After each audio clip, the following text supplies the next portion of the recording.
Halo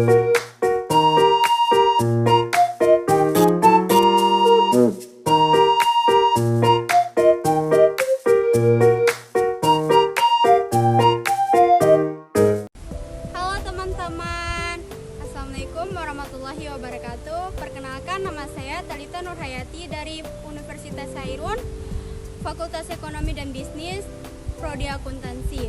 Di sini saya ditugaskan membuat video dengan tema yaitu wisata alam. Di sini saya berada di Batu Angus, yaitu salah satu wisata alam yang ada di Kota Ternate, dengan materi transformasi peran Bank Indonesia setelah kehadiran Otoritas Jasa Keuangan. Langsung saja, setelah Otoritas Jasa Keuangan atau OJK dibentuk pada tahun 2011, peran Bank Indonesia atau disebut BI mengalami perubahan signifikan. Sebelumnya, BI memiliki kewenangan yang lebih luas, termasuk pengawasan terhadap sektor jasa keuangan.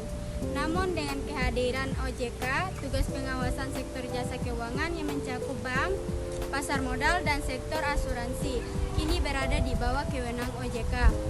Berikut adalah transformasi peran BI setelah OJK didirikan. Yang pertama, fokus pada kebijakan moneter dan sistem pembayaran. Dibagi lagi, yaitu kebijakan moneter atau BI tetap berperan penting dalam mengatur kebijakan moneter negara, seperti menetapkan suku bunga acuan atau BI rate, mengelola inflasi, dan menjaga stabilitas nilai tukar rupiah. Yang kedua, stabilitas sistem pembayaran atau BI bertanggung jawab dalam menjaga sistem pembayaran yang efisien, termasuk mengatur transaksi elektronik, peredaran uang, dan instrumen pembayaran lainnya. Yang kedua, pengawasan makroprudensial atau BI masih terlibat dalam pengawasan makroprudensial, yaitu mengawasi stabilitas sistem keuangan secara keseluruhan yang meliputi antisipasi terhadap risiko sistemik yang dapat mempengaruhi kestabilan perekonomian.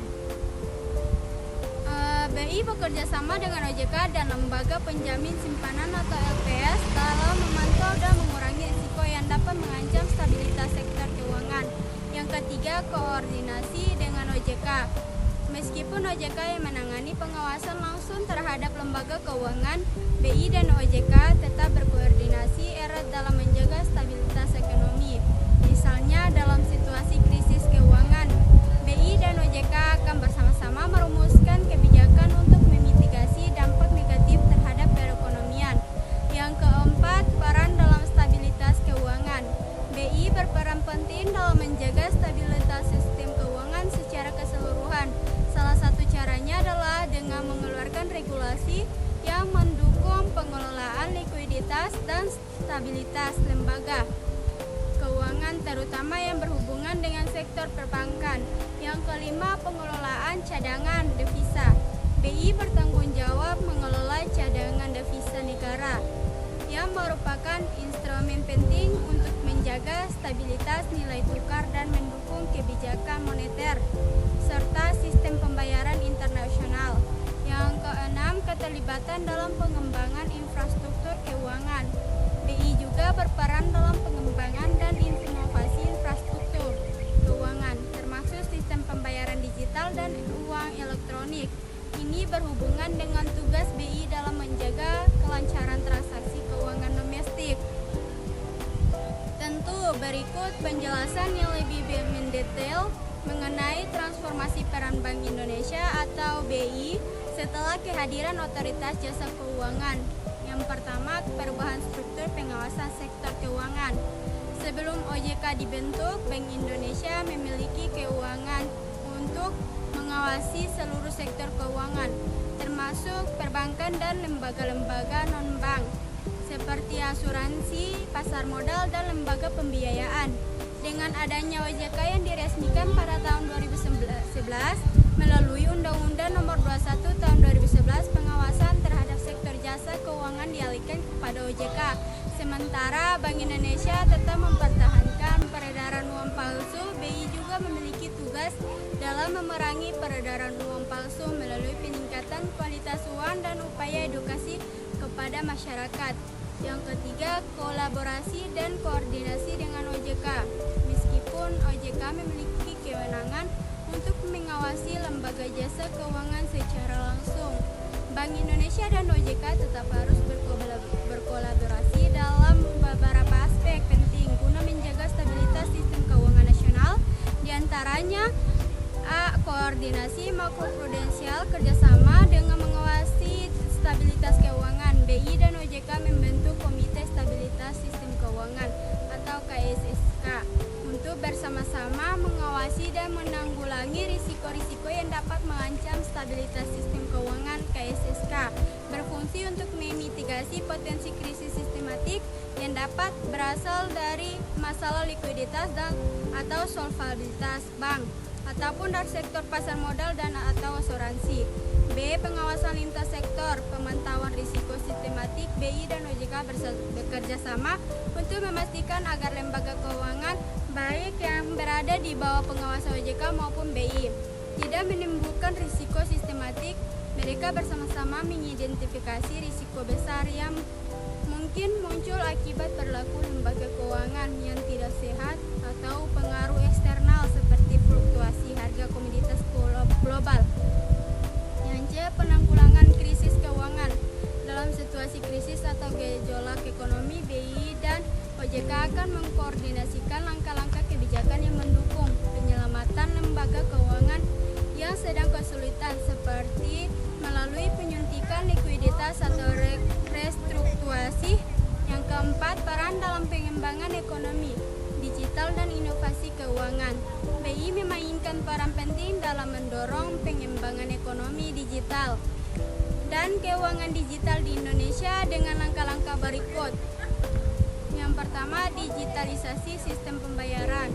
BI mendukung pengembangan sistem pembayaran berbasis teknologi informasi seperti pembayaran melalui smartphone atau mobile payment, dompet digital, dan kris yang memfasilitasi transaksi antar bank dan antar platform secara lebih efisien dan tanpa batasan. Yang kedua, uang elektronik atau e-money dan finansial teknologi atau fintech. BI berkolaborasi dengan OJK untuk mengatur dan mengawasi industri fintech termasuk penyediaan layanan pinjaman atau peer-to-peer, P2P, dan coldoving. BI juga memberikan regulasi yang jelas terkait penggunaan uang elektronik dan keamanan transaksi digital untuk mencegah risiko penyalahgunaan. Yang kelima, peran Bank Indonesia dalam pengelolaan cadangan devisa. Cadangan devisa dan kebijakan kurs. BI bertanggung jawab mengelola cadangan devisa negara yang merupakan buffer untuk menghadapi guncangan eksternal dan menjaga stabilitas nilai tukar. BI berupaya menjaga kecukupan cadangan devisa yang cukup untuk mengantisipasi fluktuasi ekonomi global. Intervensi di pasar valuta asing. BI dapat melakukan intervensi di pasar valuta asing untuk menjaga stabilitas nilai tukar rupiah dengan membeli atau menjual dolar AS jika diperlukan. Berikut adalah versi yang lebih singkat transformasi peran Bank Indonesia atau disebut BI setelah kehadiran OJK. Sejak OJK berdiri melalui Undang-Undang Nomor 21 Tahun 2011 terjadi pembagian tugas antara BI dan OJK. Peran baru BI yang pertama fokus pada kebijakan moneter, menjaga stabilitas nilai tukar dan inflasi, menetapkan suku bunga acuan atau BI 7-day reverse repo rate. Yang kedua, pengawasan makroprudensial, mengelola risiko sistematik untuk menjaga stabilitas sistem keuangan secara menyeluruh.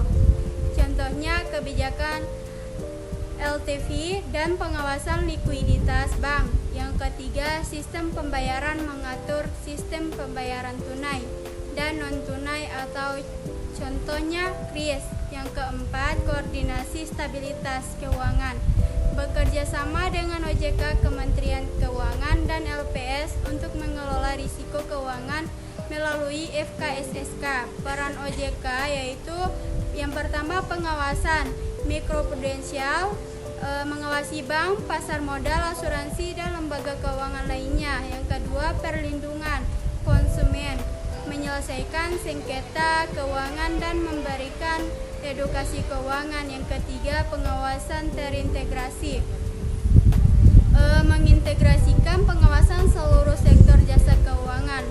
keuntungan transformasi. Yang pertama, efisiensi dan fokus. BI fokus pada moneter dan makroprudensial, OJK pada pengawasan lembaga keuangan. Yang kedua, pengawasan terintegrasi. OJK mengawasi semua sektor keuangan, termasuk non-bank. Yang ketiga, stabilitas sistem keuangan. Koordinasi antar lembaga memperkuat respon terhadap krisis tantangan.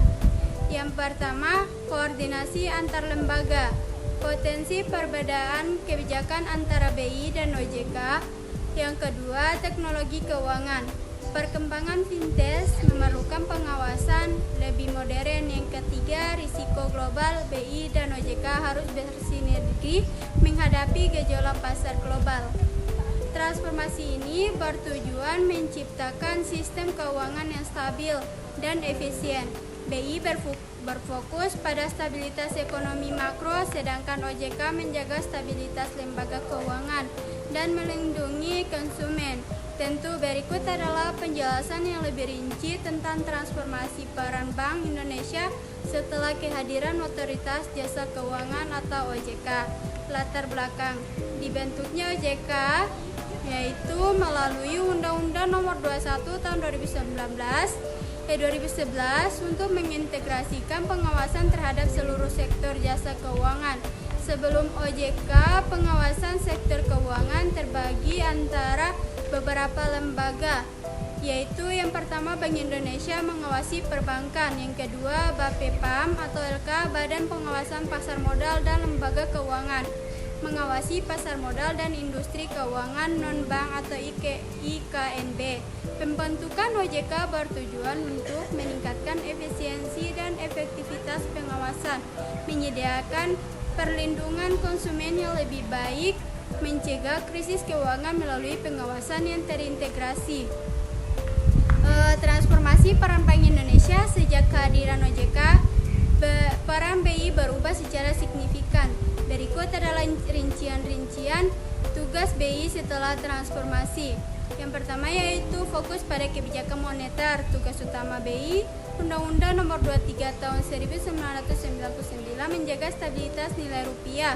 Hal ini mencakup stabilitas harga barang atau jasa, inflasi dan stabilitas nilai tukar. Kewenangan BI setelah OJK, menetapkan BI 7D reverse repo rate sebagai suku bunga acuan, mengelola cadangan devisa untuk menjaga stabilitas nilai tukar, menggunakan instrumen moneter seperti operasi repo rate sebagai suku bunga acuan, mengelola cadangan devisa untuk menjaga stabilitas nilai tukar, menggunakan instrumen moneter seperti operasi pasar terbuka. Yang kedua, pengawasan makroprudensial. Sebelum ada OJK, BI melakukan pengawasan mikroprudensial atau pengawasan langsung terhadap bank. Kini, BI hanya bertanggung jawab atas pengawasan makroprudensial, yaitu pengawasan terhadap stabilitas sistem keuangan secara menyeluruh. Kesimpulan dari materi yaitu dengan adanya OJK, peran Bank Indonesia lebih fokus pada kebijakan moneter, stabilitas sistem pembayaran dan pengawasan makroprudensial, sementara OJK bertanggung jawab penuh dalam pengawasan dan regulasi lembaga-lembaga keuangan yang lebih spesifik. Keduanya bekerja sama untuk menjaga kestabilan dan kesehatan sektor keuangan Indonesia. Peran Bank Indonesia setelah kehadiran OJK lebih terfokus pada kebijakan moneter, pengawasan makroprudensial, stabilitas sistem pembayaran, dan pengelolaan uang rupiah serta cadangan devisa. Sementara itu, OJK mengambil alih tanggung jawab pengawasan langsung terhadap lembaga-lembaga keuangan seperti bank, pasar modal, asuransi, dan lembaga keuangan non-bank lainnya. Meski demikian, kedua lembaga tersebut bekerja sama erat untuk menjaga stabilitas dan kesehatan sistem keuangan Indonesia secara keseluruhan. Oke, baik. Itu saja yang dapat saya jelaskan. Lebih dan kurangnya saya mohon maaf. Jangan lupa like, komen, dan subscribe teman-teman. Wassalamualaikum warahmatullahi wabarakatuh.